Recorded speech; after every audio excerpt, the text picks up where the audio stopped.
Magandang umaga mga kabay. So meron po akong approved repair dito mga kabay. 39244 liter E. Ayan.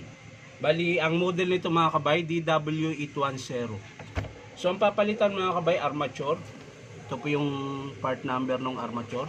Babanggitin ko lang dahil hindi makita. Ang part number pala ng armature nito mga kabay, IN561808.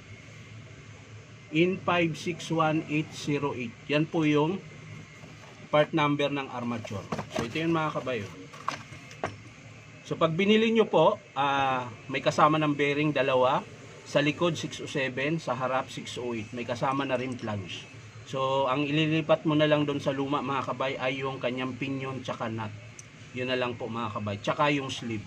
So tara mga kabay, samahan nyo ako, kakabit natin. So yan mga kabay, nabuksan ko na po, natanggal ko na yung screw. So, hugutin na natin yung armature.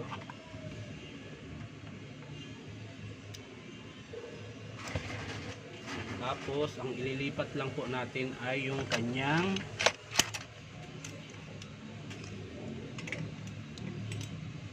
pinion tsaka nut. At syempre, yung kanyang sleeve bearing. Ito po.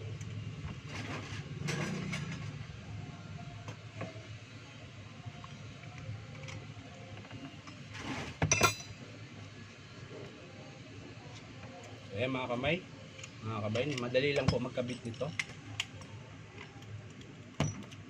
Yan, lalagay nyo lang po yung pinion, tapos yung nut,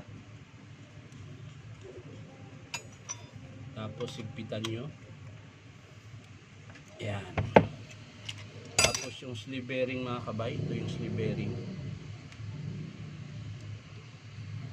Yan. So yan na po siya mga kabay. Kakabit na natin.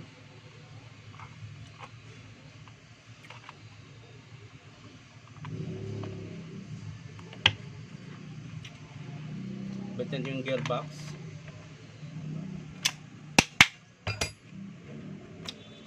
Tapos yung ganyang screw mga kabay.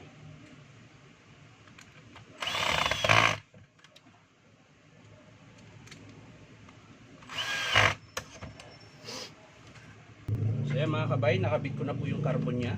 So isasara ko na po yung last na screw. Pero bago natin isara mga kabay, titesting muna natin, papaandar niya. Nakasaksak na po yan.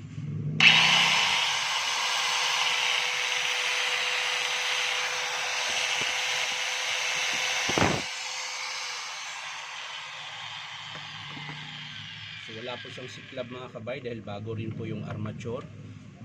Yung carbon nya hindi naman bago pero mahaba pa po. Tsaka maganda pa po yung spring nya.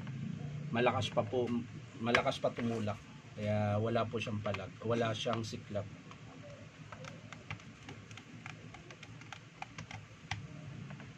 So yan mga kabay, natapos ko na po. Ang pinalitan lang po natin ay armature. So maraming salamat mga kabay sa panunood at pa-like and share na rin po. At syempre po, baka naman po pwedeng subscribe nyo po ito aking YouTube account na Inom Tabay. So maraming salamat. Bye-bye.